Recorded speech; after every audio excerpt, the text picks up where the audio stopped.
North Korea ये वो देश है जहां इंटरनेट नहीं है, जहां बाहर की दुनिया की कोई खबर नहीं पहुंचती और जहां के लोगों को ये भी नहीं पता कि बाकी दुनिया कैसे जी रही है। और इसी देश के अंदर पहाड़ों के बीच जंगलों में छुपी हुई कुछ ऐसी जगहें हैं जिनका अस्तित्व नॉर्थ कोरिया की सरकार कभी नहीं मानती। और वो जगह है क्वानलीसो, जिसे बाकी दुनिया गुलाग्स के नाम से जानती है। ये कोई नॉर्मल जेल नहीं है। यहाँ कोई ट्रायल नहीं होता, कोई वकील नहीं होता और ना ही कोई सज़ा की फिक्स तारीख होती है। यानी एक बार जो यहाँ आया वो यहीं ख़त्म हो गया। और इसकी सबसे खौफनाक बात यह है कि अगर आप यहाँ आए तो आपके बच्चे भी यहाँ आएंगे और उनके बच्चे भी। यानी परिवार के एक व्यक्ति की गलती की सज़ा 3 पीढ़ियों को दी जाती है। आज हम नॉर्थ कोरिया के गुलाग्स की पूरी कहानी जानेंगे, इसका इतिहास, यहाँ पर होने वाली क्रूरता और उन लोगों की गवाहियां जो वहां से किसी तरह भागकर पूरी दुनिया को बताने में कामयाब हुए। गुलाग्स को समझने से पहले नॉर्थ कोरिया को समझना बहुत जरूरी है। 1945 में जब वर्ल्ड वॉर II खत्म हुई तो कोरिया 2 हिस्सों में बंट गया, जिसके उत्तर में सोवियत यूनियन का प्रभाव था और दक्षिण में अमेरिका का। जिसके बाद नॉर्थ कोरिया की सत्ता किम इल सुंग के हाथों में आ गई और सत्ता आते ही किम इल सुंग ने एक ऐसा शासन बनाया जो दुनिया में शायद कहीं नहीं देखा गया। और वो शासन था कल्ट ऑफ पर्सनैलिटी, यानी सरकार एक परिवार है और किम परिवार को भगवान की तरह बना दिया गया, जिनसे सवाल करना पाप माना जाता है और उनके खिलाफ सोचना भी एक क्राइम है। पूरे देश में किम इल सुंग की तस्वीरें लगी हैं, हर घर में उनकी पोर्ट्रेट है और बच्चों को स्कूल में सबसे पहले यही सिखाया जाता है कि हमारे नेता महान हैं। और जो भी इस सिस्टम को नहीं मानता उसके लिए क्वानलीसो है। आज नॉर्थ कोरिया में किम इल सुंग के पोते किम जोंग उन का राज है, यानी 3 पीढ़ियों से एक ही परिवार का राज है और उतनी ही पुरानी है गुलाग्स की दीवारें। नॉर्थ कोरिया के गुलाग्स को ऑफिशियली तौर पर क्वानलीसो कहते हैं। कोरियन में इस शब्द का मतलब है कंट्रोल प्लेस, यानी वो जगह जहां लोगों को कंट्रोल किया जाता है। असल में ये एक मैसिव प्रिजन कैंप्स हैं जो नॉर्थ कोरिया के पहाड़ी इलाकों में बने हुए हैं। इन्हें सैटेलाइट इमेजेस से देखा जा सकता है क्योंकि ये इतने बड़े हैं कि छुपाए नहीं जा सकते। और कुछ कैंप्स तो इतने बड़े हैं जितना एक पूरा शहर होता है। अभी दुनिया को जिन गुलाग्स के बारे में सबसे ज्यादा जानकारी है वो है कैंप 14 कैचॉन। ये सबसे खौफनाक कैंप है। एक बार जो यहाँ आया उसे कभी रिहा नहीं किया जाता, सिर्फ एक इंसान को छोड़कर जिसकी बात हम आगे करेंगे।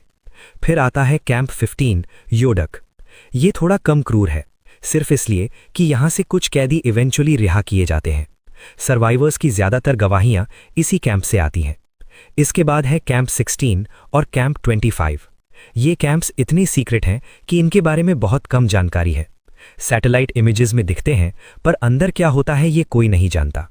अनुमान है कि इन सभी कैंप्स को मिलाकर इस वक्त 80,000 से 1,20,000 लोग बंद हैं। अब वो बात जो गुलाग्स को दुनिया की किसी भी जेल से अलग बनाती है वो है योनज्वाजे।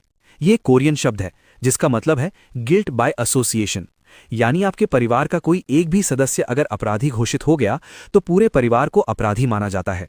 और इस सिस्टम में 3 पीढ़ियां शामिल हैं, दादा दादी, माँ बाप और उनके बच्चे, सभी को एक साथ गुलाग में बंद कर दिए जाते हैं।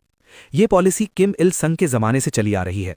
उन्होंने कहा था कि दुश्मन की जड़ें उखाड़नी है और जड़ों का मतलब है पूरा परिवार। मान लीजिए 1970 में किसी ने साउथ कोरिया का रेडियो सुन लिया, बस इतनी सी गलती पर उसे गुलाग भेज दिया गया और साथ में उसकी पत्नी को भी और उनके बच्चे को भी, जो शायद उस वक्त सिर्फ 5 साल का था।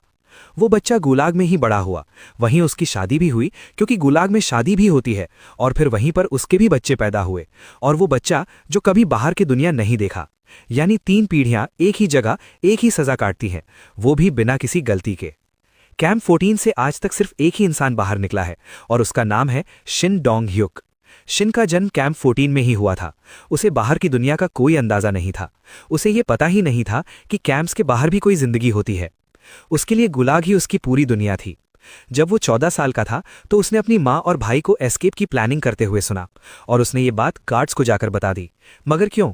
क्योंकि उसे यही सिखाया गया था कि गुलाग में लॉयल्टी सिर्फ किम परिवार के प्रति होती है, अपने माँ बाप के प्रति भी नहीं। जिसके बाद उसकी माँ और भाई को उसकी आंखों के सामने ही फांसी दे दी गई।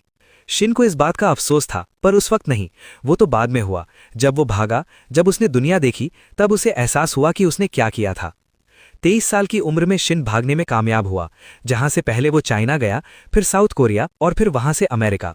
उसकी कहानी पर एक किताब बनी, एस्केप फ्रॉम कैंप 14।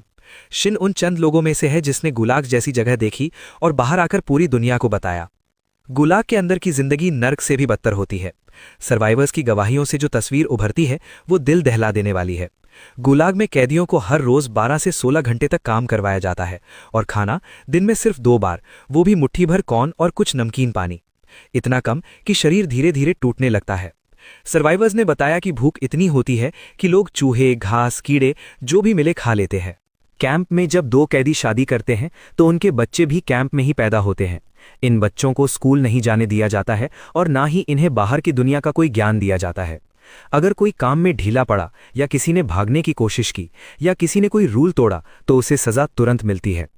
कैंप के अंदर टॉर्चर सेल्स हैं जिन्हें स्वेट बॉक्स कहा जाता है। ये इतना छोटा है कि बैठा भी नहीं जा सकता। टॉर्चर के वक्त पब्लिक एग्जीक्यूशंस होती हैं ताकि बाकी कैदी भी देखें और डरें। अगर कोई बीमार पड़ गया तो कोई डॉक्टर नहीं, कोई दवाई नहीं, या तो खुद से ठीक हो जाओ या मर जाओ। कई सर्वाइवर्स ने बताया कि उन्होंने अपनी आंखों से लोगों को भूख और बीमारी से मरते हुए देखा और गार्ड्स ने बस शव को एक तरफ साइड कर दिया और काम जारी रहा। अब आपके मन में एक सवाल होगा कि आखिर किस जुर्म के लिए गुलाग में इतनी बड़ी सजा दी जाती है? तो ये बात जानकर आप हैरान रह जाएंगे।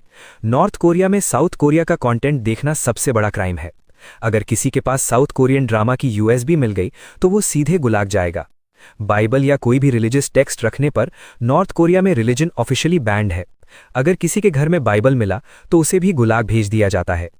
किम परिवार की बुराई करना या ऐसा सोचना भी, भागने की कोशिश करना, विदेशी लोगों से कांटेक्ट करना, अगर किसी का कोई रिश्तेदार साउथ कोरिया में है और उसने फोन पर बात की तो उसे भी गुलाग भेज दिया जाता है।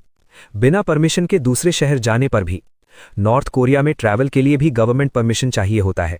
अगर बिना परमिशन के मूव किया तो सीधे गुलाग।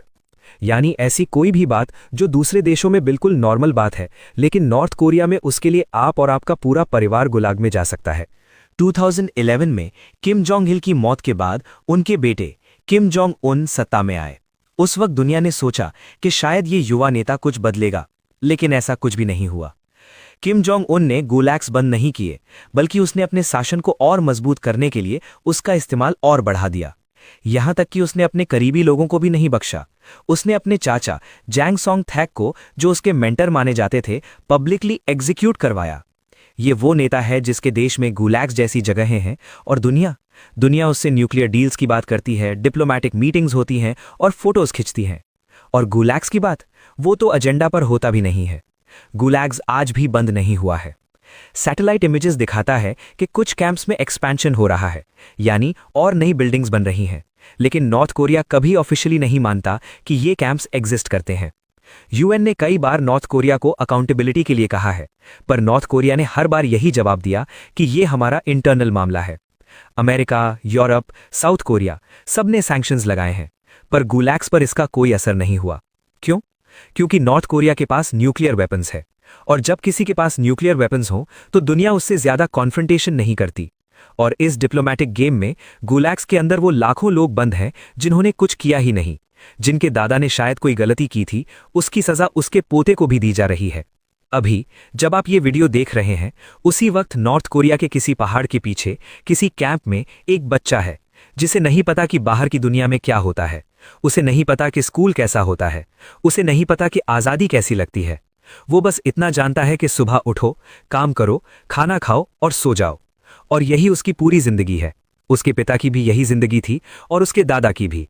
ये सिलसिला कब टूटेगा ये कोई नहीं जानता, पर जब तक दुनिया गुलैग्स के बारे में बात करती रहेगी तब तक कम से कम ये जुल्म छुपा नहीं रह सकता, क्योंकि सच को कितना भी दबाओ वो किसी न किसी रूप में बाहर आ ही जाता है। कमेंट में बताएं कि आपको क्या लगता है, क्या कभी नॉर्थ कोरिया बदलेगा या नहीं।